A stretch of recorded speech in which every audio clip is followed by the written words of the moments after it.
미디어가 전하는 이슈에 대한 다양한 분석과 팩트체크까지 바로 보고 뒤집어 보고 꼭꼭 씹어보기 위한 미디어 비평 프로그램 열린 라디오 YTN.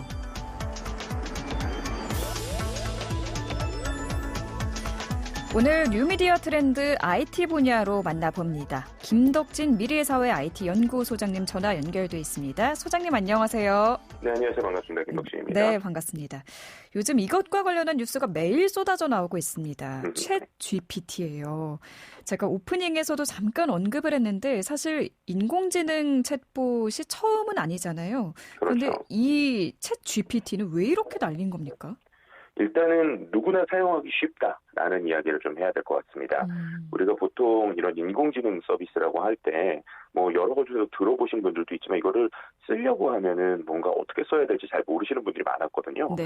근데 이 챗GPT 같은 경우는 그냥 접속만 해서 제가 아무거나 물어봐도 대답을 해주니까 일단은 신기한 거죠. 그리고 이번에 이게 생각보다 우리나라에서 뉴스가 많이 안 나왔었는데 이 챗GPT가 더 사용성을 높이기 위해서 도메인 주소를 샀습니다. 어떤 주소를 샀느냐? 네. ai.com. 그러니까 ai.com만 치면 바로 이 사이트에 들어오는데 무려 한 140억 이상을 주고 샀거든요. 네. 그만큼이나 누구나 사용하기 쉽다라고 하는 이 접근성 때문에 지금 전 세계에서 거의 1억 5천만 명 이상의 사용자가 한 2달 조금 넘는 사이에 모집이 됐고 그 사람들이 제일 쓰고 있다는 것입니다. 그럼 지금 우리나라에서도 ai.com을 검색하면 바로 들어가서 이걸 사용해 볼 수 있는 건가요? 네, 맞습니다. 뭐 그렇게까지 접근성을 높여놓은 상황이기 때문에 네. 많은 사람들이 쓴다라고 보실 수 있을 것 같고요. 두 번째로 이게 그 2016년에도 우리가 알파고 열풍이 있었잖아요. 네. 근데 그때는 이게 알파고라는 게 바둑을 두는 거니까 바둑을 안 두는 사람한테는 솔직히 좀 와닿지 않았던 부분이 있는 것 같습니다. 그렇죠. 근데 이제 이 챗봇이라고 하는 건 대화잖아요. 그러니까 대화는 누구나 하고 이제 누구나 쉽기 때문에 미지의 대화를 하면서도 좀 새로운 것들을 느끼는 이런 패턴들 때문에 이 챗 GPT가 다른 때보다도 좀 뜨거운 열풍이다라고 설명드릴 수 있을 것 같습니다. 기존 챗봇과 다른 점에 대해서 얘기를 해주셨는데 또 이게 우리가 질문을 하면 단답으로 답을 하는 걸 넘어서 기승전결로 구성된 답을 내놓고 또 노임 무임승차나 뭐 간호법 제정 이런 묵직한 이슈를 물어봐도 곧잘 답을 한다고 하더라고요. 네네. 그 부분 같은 경우에 우리가 좀 생각을 해야 되는 게 말씀해 주신 대로 기존의 챗봇하고 그러면 이 챗 GPT가 구조적으로 좀 어떻게 다른가에 대해서 좀 우리가 이해를 할 필요가 있습니다. 네. 왜냐하면은 그 일반적인 챗봇 같은 경우에 지금까지 우리가 사전 형태라고 보통 하죠. 그러니까 정답과 질문이 좀 정해져 있는 상태예요.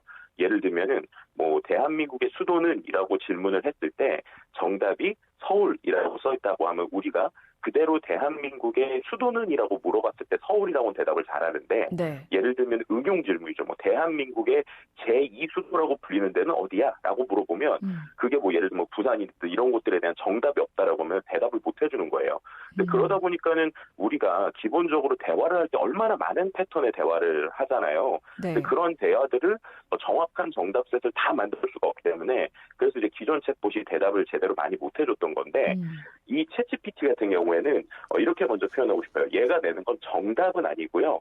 의견을 내는 쪽입니다.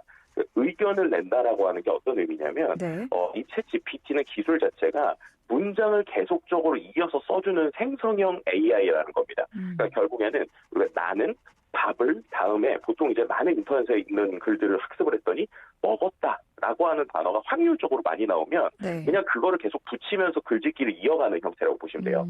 그러니까 이게 기존에 있었던 거는 제가 아까 말씀드렸던 것처럼 대한민국의 수도는이라고 했을 때 서울이라고 대답해라는 것을 어떤 공부를 하거나 정답 같은 걸 만들어 놓은 건데 네. 이 챗GPT는 그게 아니라 그냥 전 세계에 있는 많은 데이터를 학습할 때 뭐 수많은 블로그들에서 뭐 예를 들면 대한민국 서울에 뭐 대한민국 수도 서울에 어디를 갔다. 이런 식의 대화들이 계속 있다고 하면 누군가가 대한민국 수도원이라고 물어봤을 때 확률상으로 서울이라고 하는 많은 단어가 나오니까 그냥 서울을 거기다 붙이는 겁니다. 그러니까 얘가 이게 정답이라고 얘기하는 게 아니라 그냥 확률적으로 그 단어를 붙이는 건데 사람들이 볼 때는 이게 되게 정답인 거죠. 사람들이 볼 때는 이게 정말 문장이 매끄러운 거죠. 그렇게 되다 보니까 우리는 이 챗GPT가 정말 똑똑한 정답을 준다라고 생각하지만 그것이 아니라 아까 말씀드린 것처럼 수많은 어떤 단어의 조합을 통해서 네. 확률적으로 계속 단어를 붙이는 형태다. 이렇게 좀 설명을 드릴 수 있을 것 같습니다. 그러니까 이게 데이터를 학습해서 강화된 답을 내놓는 거군요. 네, 맞습니다. 이제 그렇게 되면서 문제가 더욱더 부드럽게 얘기해 주는 것이죠. 오답을 내놓을 수도 있고요. 네, 맞습니다. 그래서 이제 계속 말씀드리는 게 이거는 정답을 내놓는 녀석이 아니라 말씀드린 것처럼 확률상으로 다음에 나올 좋은 단어들을 계속 붙이는 거기 때문에 이것은 의견을 내는 것이고요. 또 이러다 보니까 이제 앞서서 강화학습이라는 표현을 쓰셨는데 실제로 이 챗GPT한테 뭔가 오답을 냈을 때 제가 이거 틀렸어. 이게 아니라 A가 아니라 B야라고 얘기를 하면 다음부터 얘가 그 채팅창에서 B라고 대답을 합니다. 그런 식으로 우리가 강화를 시킬 수 있는 것인데요. 역으로 내가 의도적으로 잘못된 방식으로 강화를 하면 거꾸로 얘가 계속 오답을 냅니다. 예를 들면 이런 건데요. 2 더하기 3은 뭐야? 라고 할 때 5라고 계속 대답을 하겠죠. 근데 제가 계속 5가 아니고 이거 6이야 라고 계속 얘한테 학습을 시켜요. 그러다 보면 얘가 어느 순간에 죄송합니다. 제가 잘못된 답을 얘기하는 것 같아요. 라고 하면서 그 다음에 제가 2 더하기 3이 뭐야? 라고 물어보면 그 다음부터 6이라고 대답하는 패턴을 보실 수 있습니다. 그러니까 결국에 이런 식으로 사용자 입장에서 계속 이거를 튜닝하면서 시키는 거지만 이 그 챗GPT 자체가 우리가 말하는 정확한 정답을 알고 있다라고 볼 수는 없는 것이죠. 그래서 이거 챗GPT를 너무 맹신하면 안 된다. 주의를 해서 그렇죠. 사용해야 한다는 점도 기억을 해두셔야 할 것 같고요. 네, 맞습니다. 제가 또 놀랐던 거는 챗GPT에게 기사를 써보겠는데 사람 기자에 가까운 수준으로 뚝딱 써냈다고 하더라고요. 네네네. 그래도 뭐 오답을 내놓는 것도 있고 여러 가지 좀 완벽하지 않은 부분들이 있죠. 또 어떤 것들이 있을까요? 한계점. 네, 뭐 말씀해 주셨던 것처럼 그래서 저는 이런 표현을 많이 쓰는데 이제 뭐 손이 빠른 인턴이 한 명 생겼다. 혹은 뭐 손이 빠른 인턴 사원이 생겼다. 이렇게 생각을 하시면 인턴 사원이 주는 어떤 보고서를 우리가 완성된 거라고 어디다 내놓지 않잖아요. 결국 그거를 담당자가 다시 검토하고 틀린 것을 수정하는 방식인데 그런 관점에서는 챗GPT가 쓸 때가 많은 거죠. 내가 뭔가 귀찮게 많이 했거나 혹은 좀 아이디어를 구체화시키고 싶은데 처음에 초안을 잡는데 어려운 것들. 그런 부분에서는 챗GPT가 도움을 줄 수 있습니다. 말씀하신 것처럼 기사 같은 경우에도 뭐 다른 내용들을 정리해오거나 요약해오는 거는 얘가 잘해요. 근데 중요한 거는 그 중간에 틀리는 단어나 팩트적으로 잘못될 수 있는 것들이 있기 때문에 그거를 무조건 정답이다라고 내놓기 시작하면은 오류가 생길 수 있는 확률이 있다. 이런 거는 좀 잘 생각을 해봐야 될 것 같고요. 그래서 이 챗GPT는 이렇게 초안 혹은 의견 혹은 그 안에서 내가 새로운 아이디어를 발굴하는 쪽으로 쓸 때는 좋지만 이것을 결론적인 리포트다라고 낼 때는 오히려 위험할 수 있다라고 하는 것만 잘 알아도 이걸 어떻게 쓰면 좋을지 도구로서 어떻게 쓰면 좋을지를 생각해 보실 수 있을 것 같습니다. 네. 챗GPT가 등장을 하고 일부 학생들은 그럼 나 에세이나 리포트 쓸 때 챗GPT한테 써달라고 해도 되지 않을까 생각하는 분들이 분명히 있을 거거든요. 그렇죠. 문제가 될 것 같은데 근본적으로 차단할 방법이 있을까요? 이거 같은 경우에는 일단 두 가지 관점으로 생각해 봐야 될 것 같아요. 일단은 말씀하신 것처럼 지금 이렇게 리포트를 생성하는 것들을 패턴적으로 반대로 이거는 잘못된 어떤 것들이다. 혹은 이게 인공지능이 만든 것이다 라고 체크를 하는 또 다른 인공지능이 또 지금 나오고 있습니다. 그래요? 그러니까 결국에는 그러니까 마치 우리가 이걸 뭐라고 해석하시면 좋을 것 같냐면 요즘에는 인공지능이 발전되다 보니까 그 해킹 있잖아요. 해킹. 해킹 같은 경우에도 인공지능이 직접 해킹을 하거든요. 그런데 이제 역으로 막는 것도 인공지능이 하게 됩니다. 창과 방패를 다 만들고 있군요. 네, 맞습니다. 그래서 마찬가지로 이 글 써주는 생성형 AI 같은 경우에도 글을 생성할 때 만드는 패턴이 있습니다. 근데 그 패턴이 우리가 보는 패턴이 아니고 컴퓨터가 봤을 때 우리가 쓰는 글을 어떤 그래프상으로 그렸을 때 이 그래프가 사람이 쓴 글은 뭔가 기승전결이 있다고 할지라도 이게 뭔가 매끄러운 커브가 아니라 약간 들썩날썩하는 이런 어떤 그래프가 그려져요. 근데 이제 기본적으로 사람이 아닌 인공지능이 글을 쓴다고 하면 그 글의 패턴을 뭔가 수학적으로 봤을 때 아주 매끄러운 곡선의 형태가 된다는 것이죠. 그럼 이제 그 관점을 역으로 봐서 누군가가 쓴 글을 그런 인공지능을 추적하는 어떤 프로그램에 딱 확인을 해서 이게 너무나도 매끄러운 형태다. 라고 하면은 이거는 사람이 쓴 게 아니라 인공지능이 썼을 확률이 몇 %다. 이런 것들을 계산하는 알고리즘이 지금 나오고 있고요. 흥미로운 거는 아까 창과 방패라고 말씀하셨는데 그런 것들이 이미 서비스한 곳이 참 아이러니하게도 이 챗 GPT를 만든 오픈 AI가 또 이게 인공지능이 쓴 글인지 아닌지를 판별하는 판별기 역시도 같이 만들고 있다는 겁니다. 그래서 이런 걸 활용해서 실제로 우리가 좀 패턴적으로 막는 부분이 있을 수 있고요. 또 한 가지 생각해 볼 거는 이렇게 뭔가 이 챗 GPT를 활용해서 과제를 내는 것이 과연 이게 무조건 잘못됐다라고 인식을 해야 될 것인가를 한번 생각을 해봐야 된다는 거예요. 이게 무슨 말이냐면 우리 아이들의 과제 같은 경우 보면 네. 대부분 다 뭔가를 정리해서 내라, 요약해서 내라 이런 거잖아요. 네. 근데 지금보다도 그거를 그 친구들이 할 때 뭔가 내가 뭐 책을 찾아보거나 이렇게보다는 그냥 대부분 검색을 하죠. 그러니까 검색을 해서 어차피 두세 개 나온 거를 요약해서 내는 형태인데 네네. 그거를 이런 챗GPT를 쓴다라는 것 자체가 조금 더 시간을 줄여줄 뿐이지 결국에는 그렇게 크게 다르지 않다고 저는 개인적으로 생각합니다. 근데 이제 만약에 그들에게 우리가 원래 공부를 할 때 근원적인 것들, 그러니까는 남들과 다른 생각이나 의견을 얘기하라라고 하는 쪽으로 좀 더 집중을 한다면 그럼 결국 이 챗GPT라고 하는 거는 내 생각을 확장시킬 수 있는 아주 좋은 도구가 될 수 있다고 생각하거든요. 네. 이게 뭐랑 비슷한 거냐면 우리가 보통 과거에 고대 그리스 철학자들 얘기를 많이 하잖아요. 근데 그 그리스 철학자들을 보게 되면 실제로 그 철학자의 아주 유명한 선생님들은 대부분 본인의 생각을 본인이 글로 정리하지 않았다는 거예요. 대부분 다 문답법이라고 표현을 하죠.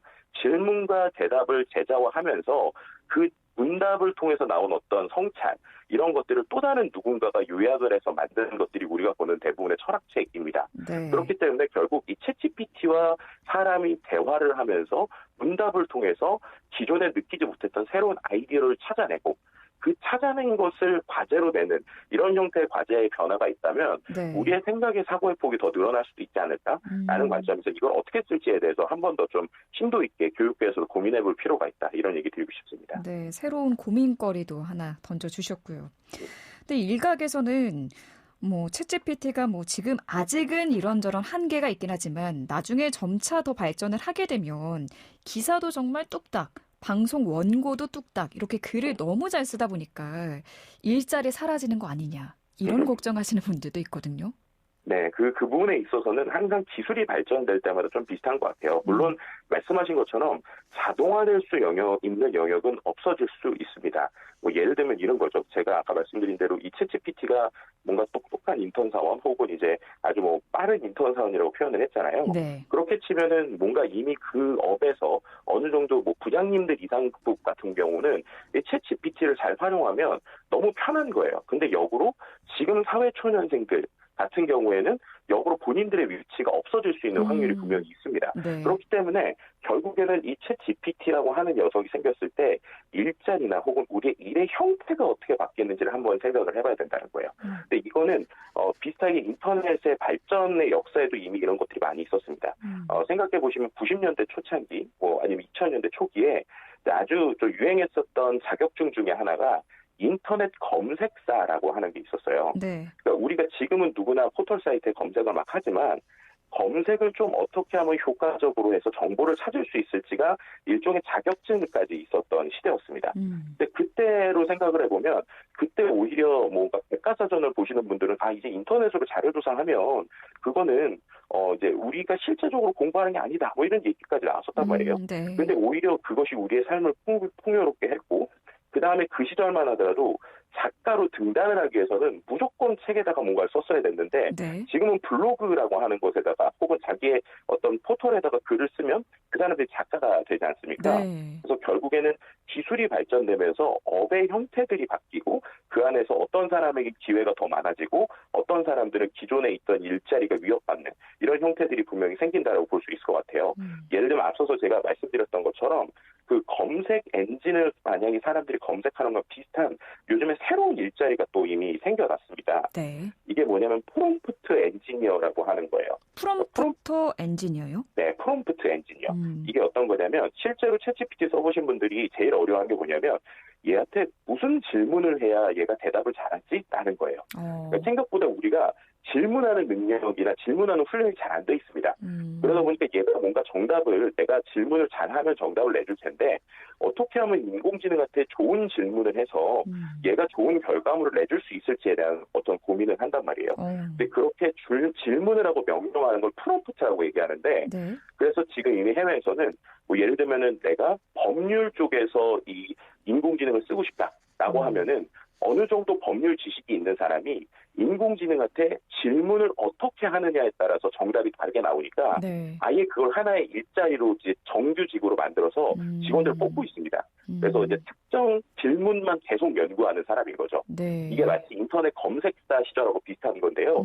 그런 형태로 이미 이들 같은 경우는 연봉도 최소 억대 이상 연봉으로 계속 지금 나오고 있거든요. 그렇군요. 네, 예. 그만큼 이 기술이 발전되면서 또 새로운 형태의 업무와 일의 변화가 있을 수 있지만 결국 일을 한다라고 하는 본질은 좀 변하지 않는다. 이렇게 좀 설명드릴 수 있을 것 같습니다. 네, 앞으로 펼쳐질 변화까지도 전망을 해주셨습니다. 오늘 말씀 여기까지 들을게요. 감사합니다. 네, 감사합니다. 네, 지금까지 미래사회 IT연구소의 김덕진 소장과 함께했습니다.